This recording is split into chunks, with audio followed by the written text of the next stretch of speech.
itu berbaktilah kepada kedua orang tua. Letaknya langsung setelah ibadah kepada Allah Subhanahu wa taala. Jadi Nabi langsung menjelaskan kandungan ayat tadi. Saking pentingnya bakti kepada kedua orang tua, itu diletakkan urutannya setelah sholat 5 waktu, disejajarkan dengan amalan yang dicintai oleh Allah Subhanahu wa taala.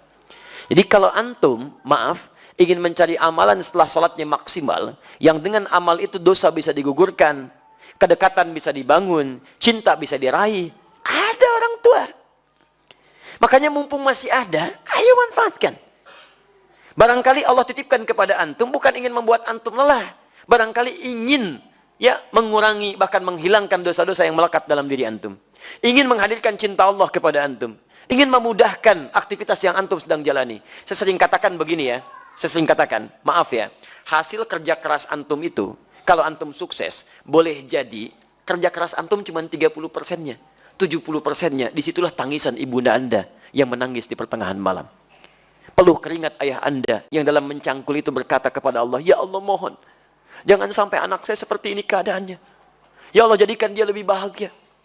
Pernahkah antum dengar kisah ketika Sayyidah Hajar alaihissalam mencari air untuk Ismail alaihissalam? Silahkan cek. Yang bolak-balik siapa? Hajar. Naik sofa, turun ke Marwah, balik lagi. Berapa balikan? 7 kali bolak-balik. Teman-teman sekalian, yang dapat airnya siapa? Ismail alaihissalam. Sekarang lihat baik-baik. Saat Ismail alaihissalam ingin air, itu kan bayi bergerak-gerak nangis. Jarang, hampir saya nggak pernah lihat ada bayi nangis, kaki tangannya nggak gerak. Diam aja begitu kan? Pasti punya masalah itu. Kalau dia menangis, pasti bergerak tuh kanan kirinya. Makanya dia menangis minta air. ASI tidak keluar. Disimpan di bawah, ibunya bolak-balik. Jadi saat ibunya naik ke sofa, kaki masih bergerak. Hantam tanah ini, tangan begini-begini, tapi nggak ada yang keluar. Kapan air itu keluar? Ketika ibunya bertawakal kepada Allah. Lihat lagi bermohon kepada Allah. Rabbighfir warham wa'fu wa takaram innaka antal azul akram. Ya Allah, nggak mungkin kau titipkan, ya Allah, ujian ini kecuali engkau berikan jalan keluarnya. Ya Allah, hamba sangat yakin dengan karuniamu. Ya Allah, hamba mohon. Ya Allah, hamba mohon. Sofa berpikir dengan cara yang bening. Marwah mengharapkan hasil terindah, harapan besar yang ingin diraih. Bolak-balik 7 kali. Begitu sampai 7 balikan, turunlah kemudian anugerah Allah di situ. Ikhtiar dibangun, kemudian hasil didapatkan. Kadang-kadang yang ikhtiar orang tua, yang dapat hasil anak. Makanya ibadahnya disebut dengan sa'i. Apa itu sa'i? Kalau tidak tahu, katakan. Allahu a'lam. Gampang. Apa itu sa'i? Sa'i itu asalnya bukan lari-lari kecil. Bukan. Sa'i itu dari kata sa'a yas'a. Kesungguhan dalam berusaha. Asalnya itu. Ya, asalnya kesungguhan dalam berusaha. Jadi kalau antum serius, dapat yang diraih. Quran surah ke-17 ayat 16 sampai 17, paling kiri sebelah atas. Allah menyebutkan orang yang berusaha serius, sa'a, disebutkan sa'a. Untuk urusan akhiratnya diberikan. Diberikan sepanjang dia serius dengan baik. Sa'a, yas'a, sa'yan. Sa'yan, usaha yang sungguh-sungguh. Kenapa ibadahnya disebut dengan sa'i? Karena pada saat itu ada orang yang sangat berusaha dengan serius. Ingin mencari air untuk anaknya. Ibu yang bolak-balik, anak yang dapat air. Begitu sampai pada yang ke-7, hamparan tangisan dan permohonannya menyentuh arsy, seketika turun malaikat. Menggerakkan sayapnya. Ya, menyertai telapak kaki Ismail ketika menghentak ke air, ke tanah. Tis, malaikat menghentakkan sayapnya, keluar air. Ibunya melihat, kata ibunya, zam. Apa itu zam? Bukan Allahu a'lam, ada artinya. Baik, dan bukan Allahu a'lam artinya.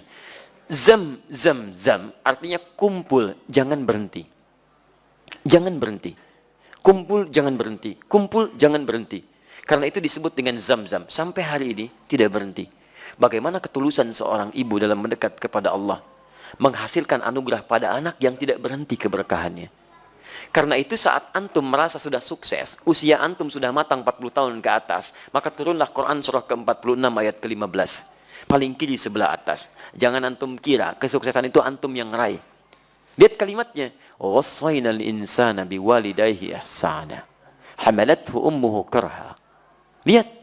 Kami wajibkan, wasiatkan, tegaskan kepada setiap anak bakti kepada kedua orang tuanya. Seakan-akan dia merasa diawasi oleh Allah Subhanahu wa taala. Ibu kamu sudah mengandung kamu dalam keadaan lemah luar biasa. Kemudian memberikan ASINya lemah luar biasa. Perjuangannya berat. Nah, ketika engkau sampai pada usia 40 tahun minimal, banyaklah berdoa kepada Allah. Lihat, antum usia 40 tahun, perhatikan bimbingan doanya dari Allah. Ya, perhatikan doanya.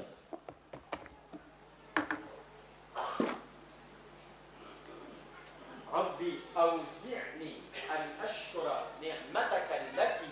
Kedengaran suara saya? Jawab. Ya, baik. Kedengaran suara saya? Tidak. Kenapa bisa jawab? Ya, artinya antum dengar. Rabbi auzi'ni an ashkura ni'mataka allati an'amta 'alayya wa 'ala walidayya. 'Alayya, lihat. Wa 'ala walidayya. Ya Allah, mohon bimbing hamba untuk bisa mensyukuri segala nikmat yang telah engkau titipkan kepada hamba. Lihat-lihat, dan bukan hanya kalimat hamba, tapi disebutkan walidayya, orang tuanya disertakan. Ya, kata sebagian ulama tafsir, kenapa orang tua disertakan pada pengakuan nikmat? Karena orang itu mesti sadar, anak mesti tahu, boleh jadi usia dia atau usaha dia untuk mendapatkan hasil itu bukan karena kerja kerasnya, lebih banyak karena orang tuanya. Mustahil teman-teman sekalian antum ujug-ujug mendapatkan sesuatu. Pasti ada kaitan dengan orang tua antum yang berdoa kepada antum, yang bermohon kepada Allah. Antum disekolahkan investasi orang tuanya, dicarikan guru yang spesial untuk mengajarkan antum, diberikan kasih sayang, makanan terbaik. Tiba-tiba antum katakan, ini semua karena saya. Tidak ada peran orang tua. Siapa antum? Maka jika semua diberikan, maaf, kandungan tidak pernah dilepaskan. Belum pernah saya dengar seorang ibu mengandung, tiba-tiba, mama mau mandi dulu, sebentar ya. Enggak bisa.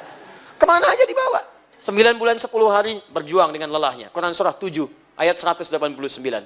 ASI sempurna sampai 2 tahun. Gratis, paling bagus, Quran surah kedua, ayat 233. Mencarikan guru untuk belajar sampai paham. Ya, sampai antum paham bisa berbagi. Quran surah ke-9 ayat 122. Menjadi dekat dengan Allah dalam belajar. Quran surah 58 ayat ke-11. Cari guru ngaji, ayo talaki, datang ke masjid. Carikan tempat, cari guru terbaik. Sampai doa, dilindungkan dari setan. Contoh Quran surah ke-3, 35 sampai 37. Semua ada perhatian. Tiba-tiba setelah dewasa, Masya Allah, minta sedikit saja. Antum katakan, kenapa? Dan hebatnya, orang tua nggak pernah minta. Nggak pernah minta, jarang umumnya minta. Ya, tapi kalau sudah ada sinyal, antum mesti paham. Itu yang kadang-kadang susah. Ya, mama, ya nggak apa-apa, pakai handphone begini juga nak. Yang penting bisa nelpon, maksudnya ganti handphonenya. Itu, ya. Baik. Silahkan para orang tua setelah tayangan ini uji anaknya ya. Baik. Baik. Papa Maya nggak apa-apa rumah begini juga. Langsung rumah, Masya Allah. Ya, isi dengan kebaikan-kebaikan. Jadi teman-teman sekalian, indah. Makanya lihat ya, itu ditempatkan setelah sholat tepat pada waktunya, bakti kepada kedua orang tua. Jadi berbahagialah antum kalau masih ada orang tua lengkap. Demi Allah saya katakan. Ya, saya ingin katakan pada antum, tolong jangan tunggu penyesalan di akhir. Karena kalau sudah tidak ada, nggak ada kesempatan untuk bisa mewujudkannya. Saya berusaha untuk menghadirkan bakti kepada keduanya. Tapi satu sudah tidak bisa didapati. Ya, saya 5 bersaudara. Saya anak keempat. Ayah saya mengajar satu musola. Sekarang menjadi masjid. Setiap yang dibawa, itu saya dalam taklim beliau. Saya masih ingat betul, kalau beliau mengajar, itu saya tidur. Ya, sekarang tertukar. Saya mengajar, beliau tertidur. Tapi yang paling menarik, dalam keadaan selesai mengajar pun, kalau pulang, saya nggak dibangunkan, Pak. Digendong oleh beliau. Sampai ke kamar tidur, dan disitulah kemudian dipastikan tidurnya nyaman. Kalau bangun, kadang digoda.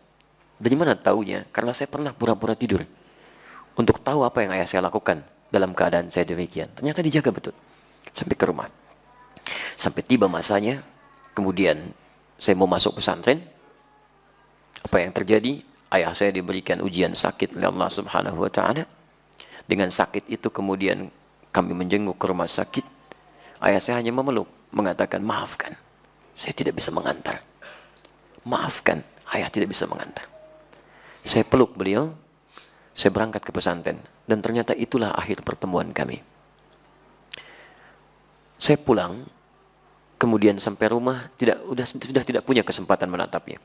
Ya, sudah dikuburkan, saya peluk ibunda saya temani beliau tidur, hanya melihat dalam mimpi, mengenakan kemeja biru muda, dan hanya kemudian memberikan isyarat senyuman. Itu akhir yang saya lihat dalam mimpi. Kini, saat kita punya sesuatu untuk berbagi, minimal memberikan kebahagiaan, orangnya sudah nggak ada. Saya betapa bahagia waktu membawa ibunda saya haji. Saya genggam tangannya dengan tangan kanan saya. Dalam saya berdoa kepada Allah, ya Allah mohon ganti kasih sayang ibu saya. Ini ibu saya bawa ya Allah. Saya mohon ya Allah, ampuni dosa saya ya Allah. Ampuni dosa ibu saya. Beri kesempatan saya membahagiakannya ya Allah. Beri kesempatan. Tangan kanan saya genggam ibu saya, tapi yang kiri itu udah nggak ada yang dipegang, Pak. Jadi saya mohon kepada antum, kalau masih ada orang tua, antum jangan sia-siakan. Karena kalau sudah nggak ada, sulit antum menemukannya. Sulit. Ya, itu anugerah. Ya, teman-teman sekalian, saya kira itu bagian kedua.